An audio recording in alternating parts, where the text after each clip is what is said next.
Good morning, football fans, and welcome to this Monday morning episode of Morning Kickoff, a weekly Vikings football show, an NFL football show where we cover all news football. I'm your host, Matt Whit, and today we are live on the Morning Kickoff YouTube channel from Minneapolis, Minnesota, here to talk about the Minnesota Vikings draft today, and we're also going to talk about the impacts this draft has on the team, maybe potential trades that will happen next. We're live every Monday and Thursday morning around 9 o'clock Central Time, or you can listen to all the pre-recorded podcasts wherever you get your podcast. Today is May 2nd, 2022, the first episode of May that we are doing here. Good morning. Happy Monday for all of you guys. And we're here to be grading the Minnesota Vikings draft, and we're also going to be talking about a potential trade that I expect to see next for this Vikings team. I hope you all do enjoy. Do you enjoy listening to this podcast? If you don't, that's totally fine. But if you do and would like to help out, there will be a link in the description that will bring you to my merch store. At this store, we sell t-shirts, sweatshirts, and mugs, and all of the profit earned will go towards the production of this podcast. Thank you all, and enjoy the show. The NFL draft has officially finished as of this weekend, and honestly, although I hated the trades, although I did not like the trade in the first round to give Jamison Williams to a division rival and giving Christian Watson to a divisional rival, I do like Kwesi's first draft. It was his first draft, and he did well. A lot of these players that came into this team, he swung on late, and he maybe overdrafted on a few players, but we're going to be grading all of these draft picks on today's episode of Morning Kickoff, starting off with Lewis Cine, our first round draft pick. After trading down with the Detroit Lions in a terrible trade, we drafted Lewis Cine with the 32nd overall draft pick from Georgia. I already talked about this draft pick a little bit already. I do really like the draft pick of taking Cine with the 32nd pick, but I hate the trade of trading down and getting just a third round draft pick for it. But in our draft day trades, we're going to be, or in our draft day grades, we're going to be talking about just the value of the player at the draft pick that Kwesi was able to get him at. And to get Lewis Cine at the 32nd draft pick, I'm going to give this one a B+ because I do really like the draft. I really like the draft pick a lot. Just comes down to the trade that I absolutely despise. And we already did a little rant on this already, so we're not going to do all of that quite yet. Still a little bit under the weather. Next up, we have a pick that I absolutely like. A player that I wanted the Vikings to take with the 32nd pick, but they traded down and then traded back up for him, and that is Andrew Booth Jr., the corner from Clemson. The Minnesota Vikings drafted him with the 32nd or 42nd overall draft pick after trading up above, I believe it was the Baltimore Ravens, if I can remember right. The Vikings traded above someone. Maybe it was the New York Giants to get Andrew Booth. I give this draft pick an A. Booth Jr., if it wasn't for his injuries, would have been a first-round draft pick. No question. He is arguably the most raw talent in this draft class when coming to the cornerback position. Now, obviously, he wouldn't have been drafted above maybe Sauce or Stingley, but with that being said, he would have been probably the third corner off the board if it wasn't for his injury concerns. He's an already developed, already established corner from Clemson, and now coming to Minnesota and I would put my money that he's going to be a day one starter on our defense. To get a day one starter at the corner position in the second round is a massive win for Kwesi in this organization. I absolutely love this draft pick, and I would have taken him with the 32nd pick if I was the Vikings team, but no, 10 picks later were able to find Booth Jr., and I absolutely love this draft pick. We also saw Roger McCreary taken before Booth Jr., which came by a little bit of a surprise. In all of my mock drafts, I did have Booth going in the first round because I felt like despite the injuries, he still was worth a first round draft pick. Felt like a lot of GMs felt a little bit differently, but still so excited to have him come to our team and will probably be a day one starter and develop alongside Patrick Peterson. Next up in the third round, the Minnesota Vikings drafted Ed Ingram, the offensive guard of LSU, with the 59th overall draft pick. Guard being a big need for the Vikings. I've talked about interior offensive line being maybe the third biggest need for this Vikings team after corner and edge. The first offensive player off the board that the Vikings took was in the third round with the 59th pick, taking Ed Ingram, and I give this a C. I give it a C, less of a anything against Ed Ingram. It's more just about the players that were on the board that I rather would have the Vikings taken with this draft pick. I don't hate him like a lot of fans do. I just believe that taking this Oklahoma edge rusher Benito would have been a much better draft pick. Or taking Travis Jones, the nose tackle with UConn, we could have kicked him over to defensive end and played alongside Harrison Phillips. I believe there's a lot of better options for the Vikings to have where they could have taken someone. This was actually a second-round draft pick where they could have taken someone who could have been a day-one starter on our team. And now Ed Ingram coming onto this team will likely give Jesse Davis a run for his money. I don't believe he's going to be at all a fail in the NFL. It's just I rather would have seen other players come to this team. So for that reason, I give it a C. But with that being said, I'm excited to see him come play for our team. And hopefully, please, for the love of God, can we finally hit on a guard for once? I mean, I guess we can throw Ezra Cleveland as a hit for a guard. He was drafted as an offensive tackle, though. I don't remember the last time the Vikings drafted a guard and it actually worked for our team. It seems like every year we have a hole on our offensive line and it's right at the guard position. And I'm just hoping for once we can see a player come onto this team and be a hit. And hopefully can give Jesse Davis a run for his money at right guard. I really like this Vikings offensive line this next season, a lot more than I did this last year. And I'm hoping Christian Darrisaw can stay healthy because that's really where that's what we really need for this team. We cannot have Rashad Hill or someone starting at left tackle for our team if he's even going to be on a roster next season. We don't even know yet. In the third round, the Minnesota Vikings, with the 66th overall draft pick, took Brian Asamoah, the linebacker of Oklahoma. Okay. Third round, taking Brian Assamoah. Big overdraft, if you ask me. And I give this draft a D. This draft pick a D because of the reason that I'm about to bring up. The Minnesota Vikings, with the 66th overall draft pick, took a special teamer. Yes.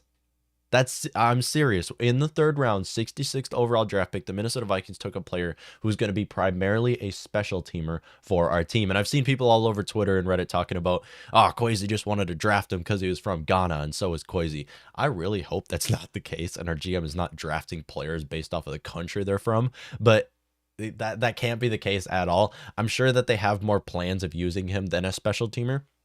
Assamoah is undersized and he's super fast, and this guy can definitely work as a special teamer. No question he's going to be on a roster and be able to work in the league. It's just in the third round, when you take a linebacker, you want them to potentially be a starter. And as of right now, I don't see any starting caliber linebacker in Brian Asamoah. And this is especially with the players that were still on the board for the Vikings to take. If they wanted to take a starting caliber linebacker, they could have took the Chandler guy from Wisconsin. We also had Travis Jones still on the board, who we could have taken and thrown at defensive end. There were multiple tight ends on the board who I would have loved to see come to our roster as well, who could have been easily the second best tight end on this team. Going to Jeremy Ruckert, who I've talked about already, and going to this Dolchik guy, there were multiple names who could have been easy tight end twos on this team, who could have played a big primary role on this Vikings offense or defense. And yet the Vikings went with someone who's going to be primarily a special teamer for our team. And for that reason, I have Brian Asamoah from OU being a D, just because there's so many players who we could have taken instead. I didn't like the draft pick. I'll give him a chance, like I'll give everyone a chance. Just still, I would have much rather have seen the Vikings to take some other positions, because there were tight ends and defensive linemen on the board who could have easily have worked in the league. Even on the second team would have been great, but the Vikings went with a linebacker, or a linebacker who's going to just be a special teamer. So not a big fan of that. Also in the fourth round, the Minnesota Vikings took a Caleb Evans, the corner from Mizzou. I actually like this draft pick. A lot of people don't. And a Caleb Evans needs a lot of development. He's not, unlike Booth Jr., like I just talked about, he is not raw talent. He's not a player who's just going to be able to throw out there and be able to compete against NFL receivers quite yet. The reason why the Vikings took a Caleb Evans, I'm sure Ed Donatel and Mike Pettin are have their eyes on this guy and want to coach him up. I'm sure this is not just Kwesi trying to swing on another corner, because in the press conference he did say that having depth at the position is very crucial, which is true. However, I believe this was more our defensive coaching staff looking at a player they can coach up. For that reason, a Caleb Evans, fourth round draft pick, 118th overall pick, I give this a B+, just because I believe that he will be able to be coached up with our coaching staff. And we especially needed corners. I've talked about it many times. This is by far the biggest need on this roster. With Patrick Peterson being a starter, we didn't know who was going to play alongside him. Now we're assuming that it's going to be Booth Jr., if not Cameron Dantzler. But outside of that, we have no corners who are going to be ready to step up. We saw a little bit of Harrison Hand. He shined a little bit. Chris Boyd shined a little bit in the preseason this last year. But let's be honest, we don't want to see any more of Chris Boyd on the field. So we're hoping we can see some other corner like a Caleb Evans able to step up. Plus, Chris Boyd's going into his final year of his rookie deal, and I don't believe the Vikings should bring him back, or at least plan to not bring him back. Oh man. All right. Oh man. My voice is cracking because of got a little bit of a sickness. Also, in the 5th round, the Minnesota Vikings took in-house from Ski-U-Ma Golden Gophers, row the boat, Ada Mew. The Minnesota Vikings drafted him in the 5th round with the 165th overall draft pick, and I give this a B. I believe he's going to work perfectly. Just like how I talked about a Caleb Evans, I am sure Ed Donatel and Mike Pettin had their eyes on this guy and have a role for him to play. Now, him falling to the 5th round was no big surprise. Obviously, in college, he was a star, especially against the run, but him falling to the 5th round should not come by a surprise to really anybody. Him coming onto our defense will likely play that outside linebacker role, could be likely behind Danielle Hunter and Zadarius Smith his rookie season. I don't expect those players, if they do go down with the injury, I'd still expect to see DJ Wanham or some other outside linebacker step in. I don't expect to see Adamio anytime soon, but as a backup, I believe he can develop under these maybe future Hall of Famers, these all pros, Pro Bowlers that are in front of him. So him to develop under those players, we could likely see this player be better against the run and hopefully can improve as a pass rusher as well. But still so excited to see him come, a player that I watched a lot in college, and I'm so happy that he's staying in Minnesota to play from maroon and gold to purple and gold. And I love this draft pick a lot. So I'm going to give this one a B. I believe it was solid. I like it a lot. And in the 5th round as well, the Minnesota Vikings with the 169th overall draft pick, just 4 picks after taking Adamio, took Ty Chandler, the running back from UNC in the 5th round. I give this an A. Ty Chandler, massive swing. And I really believe this is going to be, I think with Ty Chandler, if I were to make a prediction, I think he's going to be a solid backup running back. I know Todd McShay and some players some draft people have talked about him being a potential starting running back. Personally, I don't see it. He's not a pure running back. He's mostly one of those hybrid running backs who gets a lot of the yards from receiving yards and then also is very fast. So he's kind of that hybrid running back. He's not a pure running back. He's not anywhere near Adrian Peterson or Dalvin Cook level where he can just run past guys, run through guys. With Ty Chandler, though, I believe he's going to be a solid backup running back and will play a significant role on this Vikings offense after we do move on from Alexander Madison.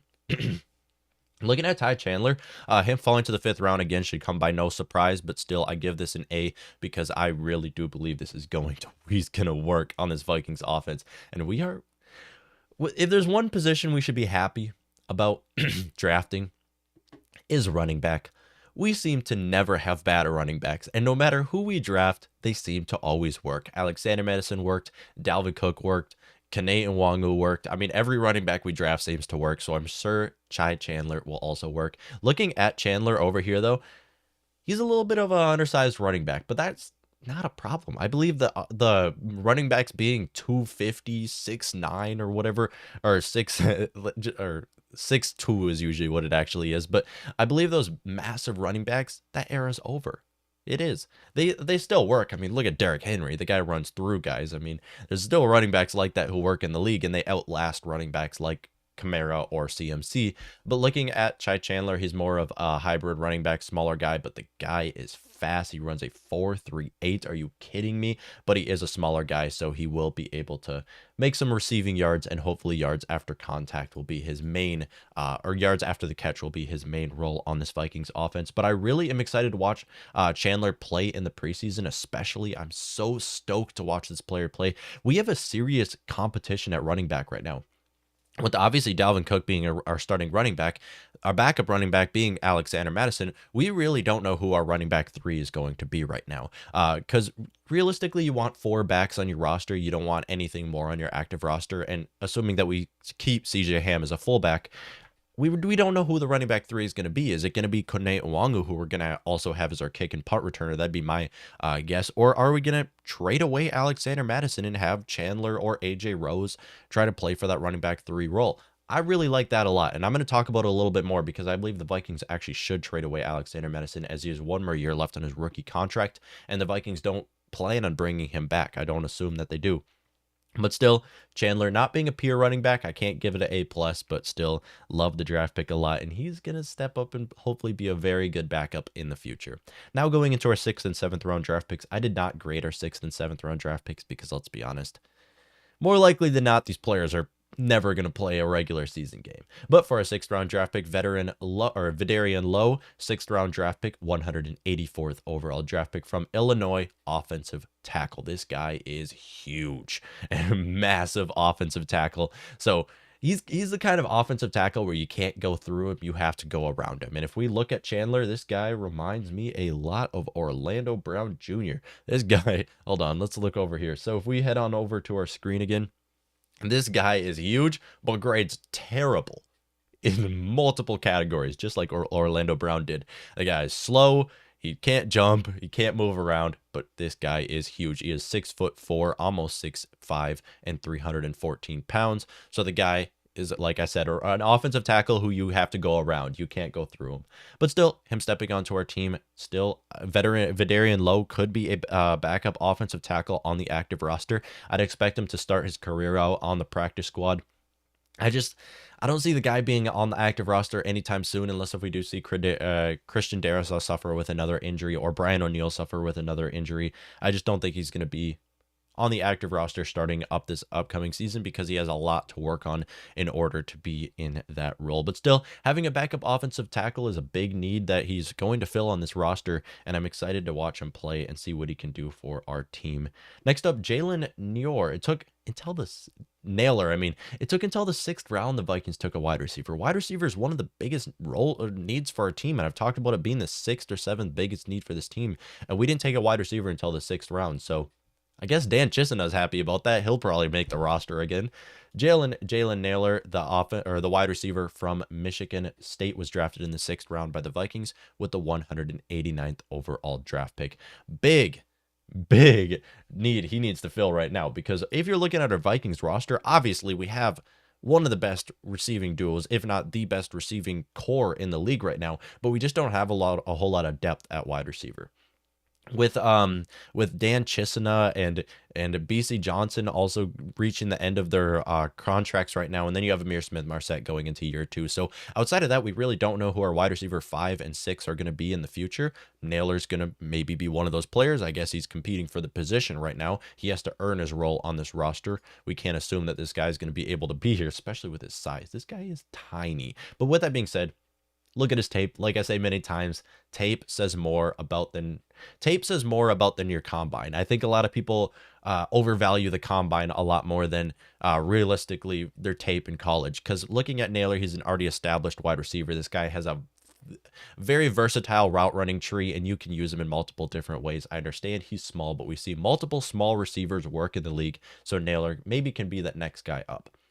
With that being said, I see his ceiling as a slot wide receiver if you were to ask me, but still a wide receiver 3 role going forward. We could look at that. Maybe we don't bring back KJ Osborne. Maybe KJ Osborne's going into his, he has 2 more years left on his deal, I believe, and maybe after that we don't bring him back. We don't know what to expect going forward. Adam Thielen, I talked about, maybe this is his last season with the Vikings. There are a lot of possibilities at wide receiver where when the Vikings pay Justin Jefferson, we might not be able to afford a lot of these other players, because assuming the Vikings pay Justin Jefferson top 3 paid money, we don't have anybody else alongside that if we move on from Thielen and Osborne. So I'm excited to see Nailor come onto our team and excited to watch him in the preseason. I still expect that he would start the career out on the practice squad, and we actually keep Chisena as a wide receiver 6 because he's primarily a special teamer as well. So still a big need at wide receiver for the Vikings to fill, but that's okay.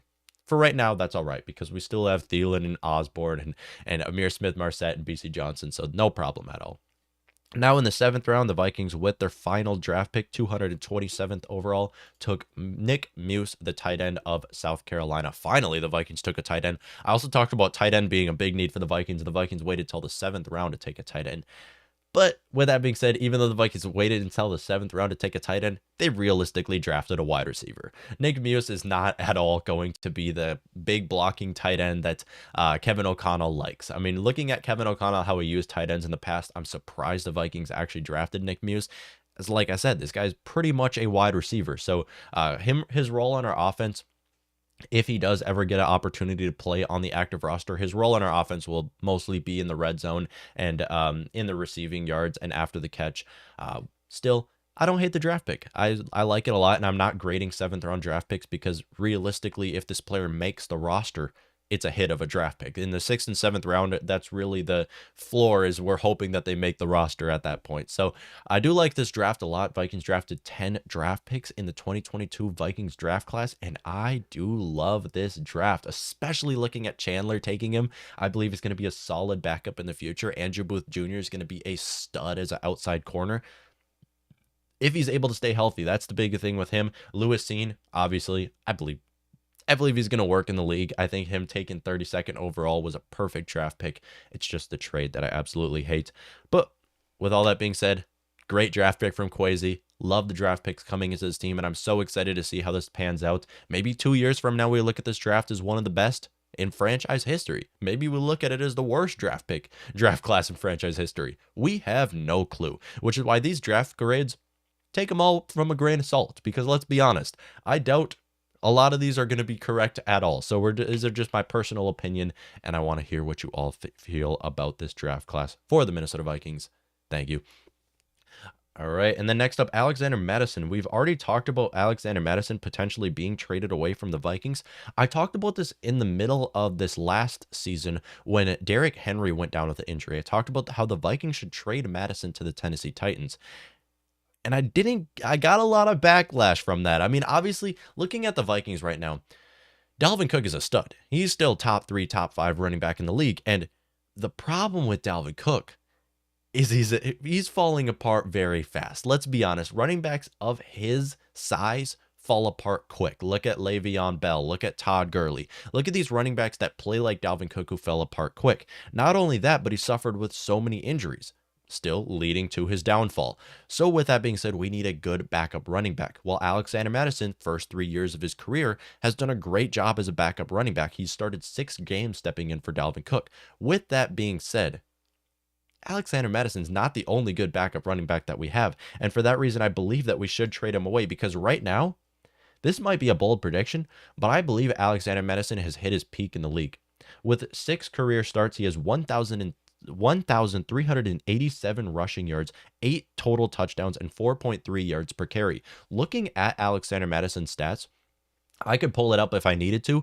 Looking at the defenses that he played, those stats are not that great. Looking at a lot of the he started against Detroit this last year. He started against the Seattle Seahawks. He started against some of the worst run-stopping defenses in all of football, and he got those stats. So with that being said, I believe the Vikings should trade him away because we have multiple other running backs on this roster who likely are going to be just as good as Alexander Mattison as a starter. And we've seen around the league where NFL teams are going, where they just load up on the offensive line and every running back looks good. Look at the Patriots.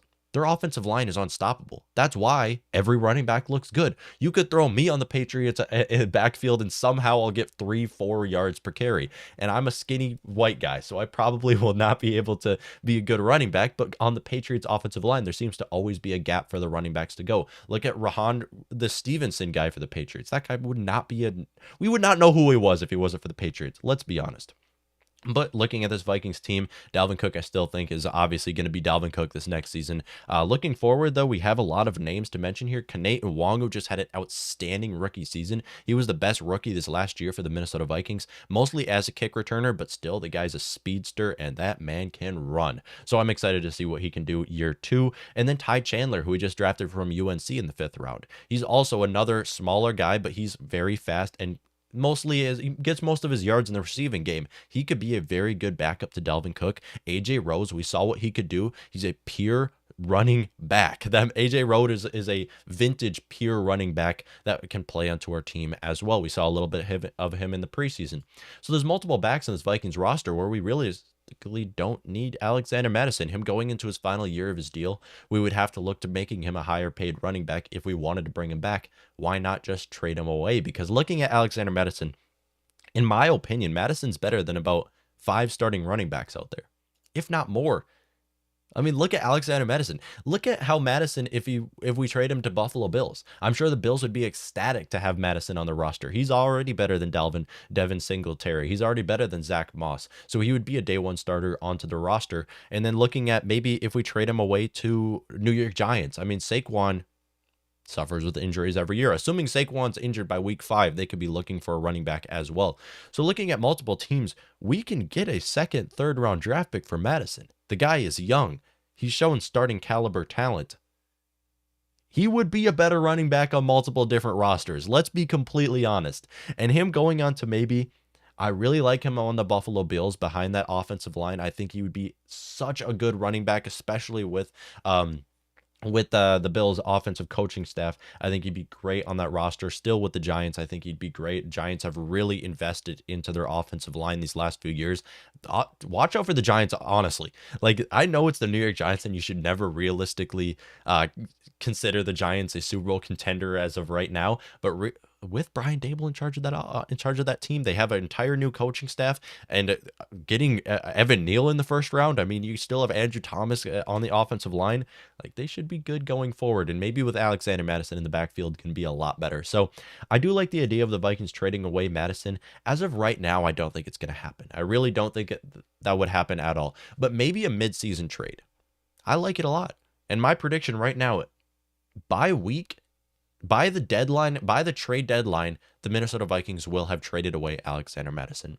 That's my prediction right now, because I realistically believe a lot of teams should be looking for him. He's going on to the last year of his deal, and he's better than a lot of starting running backs out there. I mean, let's be completely honest. And even without Mattison, we still have a great backfield. So that's why I think the Vikings should look to possibly trading away Mattison. AJ Green says, I hate the trade too, but Scene can hit and hit hard. I completely agree. Scene, I really do like Scene a lot. Let's try to get this.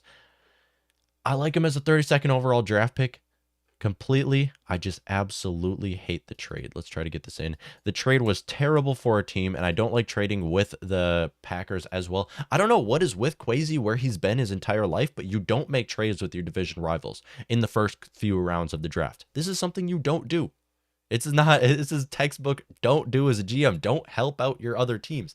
And I get a lot of arguments people are bringing up where if the Vikings didn't make a trade with the Lions, that they still would have got Jameson Williams. I don't care. You don't make trades with your division rival, especially when you're on the losing end of the deal. And you gave Christian Watson to the Packers. Christian Watson, top 5, in my opinion, wide receiver in this draft class. Not a great trade at all. We were on the winning end of the deal in the second round, so I hate that one a little bit less than the Lions trade. AJ Green, and I think they're going to trade Cook after the season. Honestly, me too. Dalvin Cook, looking at his contract, let's see what we could get for Dalvin Cook. I know I would be all on board with the Vikings trading away Dalvin Cook. I just highly doubt that's going to happen. He's a fan favorite, and as of right now, I don't see the Vikings trading away Dalvin Cook. But he is, after the season, going to have, it's going to be a lot of dead money. I don't think the Vikings would trade him away until after the 2023 season. We'd have to see how things go. But still, he's going to be 28. I don't see Dalvin Cook lasting that long. Let's be honest, I'm a big Dalvin Cook fan. I have a poster of him back here, but I don't see him lasting until 30. I don't see him lasting in the league until 30. And for that reason, I think he's going to be cut after the 2023 season. And hopefully we can look to one of these new running backs. I really, really like this Chandler guy we drafted in the 5th round out of UNC. I just don't think he's going to be a starting running back ever in history. I think he's going to be a very good backup in the future, though. A very good backup. AJ Green, I guess Kwesi has some kind of different trade chart. He needs to throw it in the trash. Yes, absolutely. I completely agree. Kwesi is an absolute buffoon when coming to these draft picks, or not draft picks, sorry, these trades. I love the draft picks, don't get me wrong. These draft picks, out of the 10 draft picks, I really only have a big problem with one of them, and that was taking Brian Assamoa in the 3rd round with all the players on the board that the Vikings could have had. That one I think is idiotic and it blows my mind, but all the other ones I like. I do like a lot of the draft picks, and coming into the draft picks that I just graded, realistically, all of them are C and above, I believe. Yeah, outside of the Brian Asamoah draft pick, which I hated. I completely hated. People are saying he drafted him just because he's from Ghana, and so is Kwesi. Hope that's not the case. I hope our GM is not drafting players based off of what country they're from. But still, the trades were absolutely stupid. Now you're giving Christian Watson and Jameson Williams to division rivals. At least we got Andrew Booth. At least we got someone who can actually play corner and hopefully be able to protect against Christian Watson and Jameson Williams. And I hope I can play this in 2 years and say I was completely wrong. Jameson Williams, I had him ranked as, I believe I had him ranked as the 3rd best wide receiver in this draft class, and we traded him away to a division rival. Christian Watson, I know I had him ranked up there as well. I had him going in the 1st round in a couple of my mock drafts. So yeah, not great trades by the Vikings to give away division wide receivers to division rivals when you have one of the worst secondaries. But hopefully this changes. We had one of the worst secondaries, but maybe bringing in Booth Jr. and Lewisine will completely change things. I hope I'm wrong. I really hope I'm wrong. All in all, don't like the trades. Love the draft picks, though. Just had a big problem with one of the draft picks that the Vikings had. And I really wish we were able to get another tight end. I'm really hoping Irv Smith Jr. works in his 3rd season in the league, 4th season in the league. Yeah, Irv Smith Jr. is on his last year of his deal. That's crazy. Irv Smith Jr. is going into year 4, and we haven't really seen any of him throughout the first 3 years. So hopefully he can actually look like a starting tight end and take control of this team. And hopefully our backup, this guy we took from the Rams, can actually be another blocking tight end. Looking at this offense and our defense, we improved a lot in this draft because defensively we were one of the worst teams in the entire league. And then now looking at filling our need at safety and corner, assuming Booth Jr. is able to start day 1, and we filled our need at edge rusher. So we have a lot of needs that we filled in this draft. Our defense just went from maybe the worst, arguably the worst in the league, to hopefully we can get around the middle of the league defense, and our offense is still one of the best in the league. I'm so excited to see this next season for the Vikings. It's very unpredictable. The Vikings upside is winning this division and making a run for a Super Bowl. Honestly, I seriously believe that's the upside for this Vikings team, or the ceiling for this Vikings team. I don't believe at all we're the best team in the NFC, don't get me wrong, but we have no idea what to expect from this Vikings roster, as we have an entire new coaching staff who completely changed this team. Now, I'm not one of the Vikings fans who say Mike Zimmer was the only problem and injuries were the only problem on why the Vikings last season failure. Let's be honest. We had some players who had some terrible games that ruined our season, Kirk Cousins and multiple other names to mention here. But with that being said, I do like this draft from the Vikings. I think the Vikings should look trading away one of their running backs to looking to the future for this team. But I thank you all for tuning into this episode of Morning Kickoff. This has been a May 2nd episode of Morning Kickoff. If you all enjoyed this show, be sure to rate and subscribe to the podcast for more football and Minnesota Vikings related content. Thank you all for tuning into this show. Have an excellent week. Happy Monday. Have a good one, you guys.